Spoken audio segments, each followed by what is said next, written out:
नमस्कार, मैं रचना शर्मा चढ़ती कला टाइम टीवी देख रहे सभी दर्शकों का स्वागत करती हूं। आप देख रहे हैं हरियाणा के समाचार। समाचारों की शुरुआत से पहले एक नजर आज के मुख्य सुर्खियों पर।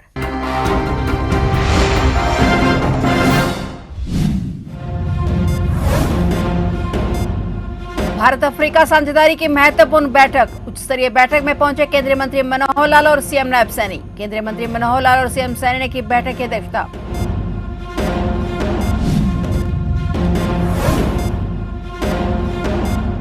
शूटिंग कोच अंकुश भारद्वाज को हाईकोर्ट से बड़ा झटका। शूटिंग कोच अंकुश भारद्वाज की अग्रिम जमानत याचिका खारिज। गुरु शिष्य के रिश्ते को कोच ने किया था कलंकित। दुष्यंत चौटाला के जीजा से मांगी गई 5 करोड़ की रंगदारी। भाजपा के राष्ट्रीय महासचिव देवेंद्र कादियान को जान से मारने की धमकी। सीआईए को सौंपी गई मामले की जांच।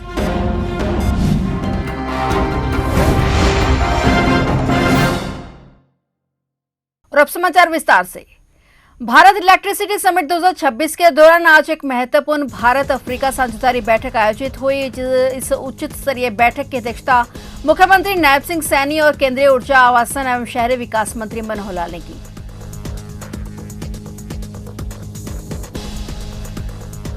पंजाब एवं हरियाणा हाईकोर्ट ने फरीदाबाद के एक होटल में नाबालिगा के साथ कथित यौन उत्पीड़न के मामले में शूटिंग कोच अंकुश भारद्वाज की अग्रिम जमानत याचिका खारिज कर दी है। 33 वर्षीय भारद्वाज ने 23 जनवरी को हाईकोर्ट से याचिका दायर की थी। इससे पहले पॉक्सो विशेष न्यायालय फरीदाबाद के अतिरिक्त जिला एवं सत्र न्यायाधीश अभिषेक फुटेला ने 22 जनवरी को उसकी अग्रिम जमानत याचिका खारिज कर दी थी, जिसके बाद उसने हाईकोर्ट का रुख किया था। मामले की सुनवाई के दौरान 24 फरवरी को फरीदाबाद पुलिस ने राज्य के एडवोकेट जनरल के माध्यम से जवाब दाखिल करने के लिए समय मांगा था, जिसके बाद सुनवाई स्थगित कर दी गई। अब जस्टिस अमरजोत भट्टी ने याचिका खारिज करते हुए आरोपी को कोई राहत नहीं दी। पुलिस अनुसार भारद्वाज पर उस नाबालिग लड़की के साथ यौन उत्पीड़न और आपराधिक धमकी देने का आरोप है, जिसे वह प्रशिक्षण दे रहा था। पुलिस सूत्रों के मुताबिक आरोपी फिलहाल फरार है और वह एक पूरा प्रतिस्पर्धी निशानेबाज है जो मोहाली में एक शूटिंग अकादमी चलाता था।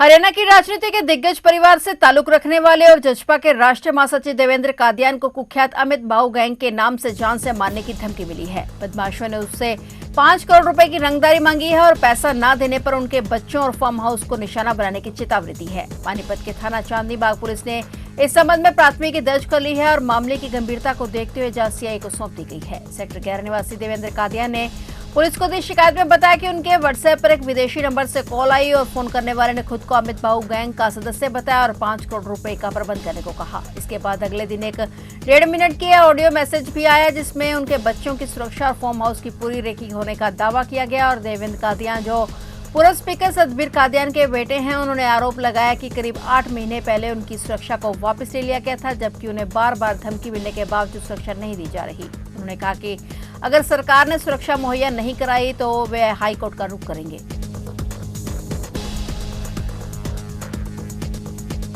झज्जर के बीडीएफ कॉलेज के संचालक के 8 साल के मासूम बच्चे को होली के दिन अपहरण कर 5 करोड़ की फिरौती मांगने के आरोपियों का आज सोनीपत के गांव मेहंदीपुर के पास एसटीएफ यूनिट बहादुरगढ़ के साथ जब आमना सामना हुआ तो बदमाशों ने एसटीएफ पर गोलियां चलाई और भागने की कोशिश करने में 2 बदमाशों के पैर में गोलियां लगी हैं।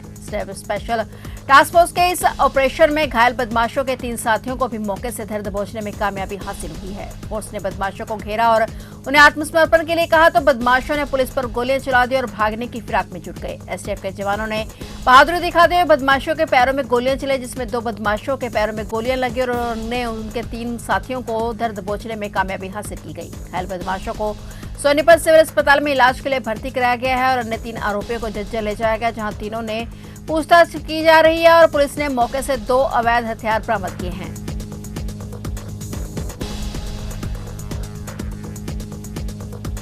प्राइवेट रूट ट्रैवल बस से 40 किलोग्राम चांदी चोरी मामले में पुलिस ने महज 13 घंटे में ही वारदात का खुलासा करते हुए आरोपी को गिरफ्तार कर लिया है। पुलिस ने आरोपी बस चालक सिरसा जिले के गांव अरनियावली निवासी सतपाल को गिरफ्तार कर उसकी निशानदेही पर करीब 1 करोड़ रुपए की कीमत की चांदी बरामद कर ली है। Police CCTV footage, mobile location और अन्य साक्ष्यों के जरिए आरोपी तक पहुंची है। अतिरिक्त पुलिस अधीक्षक मयंक मुदगिल ने पुलिस कॉन्फ्रेंस रूम में मीडिया से बातचीत में बताया कि 19 मार्च को सुबह लगभग 6 बजे कंट्रोल रूम को 40 किलो चांदी चोरी होने की सूचना मिली थी। मौके पर पहुंची पुलिस टीम को अग्रोहा निवासी रविंद्र सोनी ने पुलिस को दी शिकायत में बताया कि उसकी बस में रखा चांदी का बैग रास्ते में ही चोरी हो गया। सूचना के बाद पुलिस की 3 टीमें गठित की गई। राजेश शर्मा ने उस बस चालक का शक जाहिर किया और एएसआई संदीप और स्पेशल टास्क इंचार्ज इंस्पेक्टर पवन के नेतृत्व में जांच शुरू की गई और पुलिस ने आरोपी बस चालक के मोबाइल की लोकेशन ट्रैक की। पुलिस ने अलग अलग स्थान पर सीसीटीवी फुटेज पे खंगाली, जिसमें पता लगा कि रामायण टोल प्लाजा पर उतरकर सतपाल ने बैग से चांदी वाला बोरा निकालकर झाड़ियों में फेंक दिया। चालक सतपाल सिरसा में बस छोड़कर वापस हिसार से हांसी जा रहा था तो पुलिस ने हिरासत में ले लिया। पुलिस ने सतपाल की निशानदेही पर 39 किलो 844 ग्राम चांदी भी बरामद कर ली है। कि 40 किलो चांदी की चोरी हो गई है, तो उस समय संज्ञान लेते हुए कंट्रोल रूम ने एक्टिवेट किया हमारी सारी टीम्स को और हमारे हिसार पुलिस ने 3 टीम गठित की। यह कॉल थाना अग्रोहा क्षेत्र की तरफ से टोल पे से आई थी, तो हम लोगों ने एएसआई संदीप की अगुवाई में हमारी टीम बनाई, जिसमें हमारे स्पेशल स्टाफ इंचार्ज इंस्पेक्टर पवन के साथ हमारी टीम ने काम शुरू किया और इमीडिएटली एक्शन में लग गई। तो पता ये लगा, हमारी एक टीम हमारी गई, हमारे पास इनपुट थी कि सिरसा की तरफ है। तो जो मुद्दई है उसने हमें ये बताया था कि जो बस का ड्राइवर था वो बस में ट्रैवल कर रहा था मथुरा से लेकर आगे फतेहाबाद तक। तब तक उसने ये बताया कि उसे बस ड्राइवर के ऊपर संदिग्ध व्यक्ति का होने का प्रॉब्लम दिख रहा था, जिसमें उसने ये कहा कि वो मुझसे पूछताछ कर रहा था कि आप कहाँ से हो, आप क्या काम करते हो, कहाँ लेके जा रहे हो। तो जब वो हांसी टोल पे मैयर टोल के पास में रुकी सारी बस, तो सवारियां जब उतरी तो उसने हमारा बस ड्राइवर भी उतरा, तो उसको ये लगा, जब अग्रोहा टोल के पास उसने अपना बैग संभाला तो उसको ये देखा कि उसका बैग गायब है जिसके अंदर चांदी थी 40 किलो। उसके बाद पुलिस ने संज्ञान लेते हुए अपनी टीम बनाई। एक टीम को हांसी की तरफ भेजा, एक टीम को सिरसा की तरफ भेजा और एक टीम को हिसार के अग्रोहा के क्षेत्र के अंदर ही सर्च किया। हरियाणा के 18 सरकारी विभागों से जुड़े 590 करोड़ रुपए के बड़े घोटाले में जांच एजेंसियों की कार्रवाई लगातार तेज हो रही है। इस मामले के मुख्य सूत्रधार विक्रम भादबा द्वारा इस्तेमाल किए जा रहे कई बैंक खातों को फ्रीज कर दिया गया है। ये वही खाते हैं जिनके जरिए कथित रूप से फ्रॉड का पैसा रियल एस्टेट से लगाया गया था। खातों के फ्रीज होने से उनमें जुड़े प्रोजेक्ट्स पर भी संकट मंडरा रहा है और कई परियोजनाओं पर ताला लगने की आशंका है। ईडी की जांच में सामने आया कि हेराफेरी से प्राप्त रकम को विभिन्न रियल एस्टेट फर्मों में ट्रांसफर किया गया और इन कंपनियों से जुड़े ठिकानों पर छापेमारी कर निवेश से संबंधित अहम दस्तावेज जब्त किए गए हैं। जांच में यह भी खुलासा हुआ कि धन को घुमाने के लिए शेल कंपनियों का इस्तेमाल किया गया है और मामले में आगे भी कई बड़े खुलासे होने की संभावना है।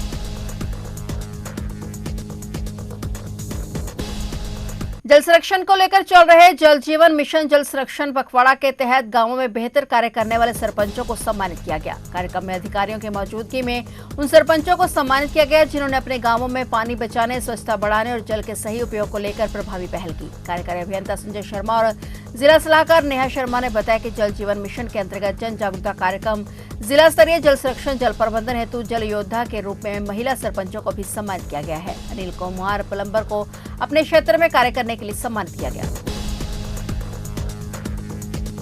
ईद उल फितर का पावन पर्व कालका में बड़े ही हर्षोल्लास, उत्साह और आपसी भाईचारे के साथ मनाया गया। रमजान के पवित्र महीने के समापन पर मनाए जाने वाले इस त्योहार को लेकर लोगों में खासा उत्साह देखने को मिला। सुबह के समय ईदगाह में बड़ी संख्या में मुस्लिम समुदाय के लोगों ने एकत्रित होकर ईद उल फितर की नमाज अदा की। इस अवसर पर जामा मस्जिद कालका के इमाम कमाल हाफिज नदवी ने नमाज अदा करवाई और सभी के लिए अमन, शांति और तरक्की खुशहाली की दुआ की। नमाज के बाद लोगों ने एक दूसरे को गले लगाकर ईद की मुबारक दी और भाईचारे का संदेश दिया।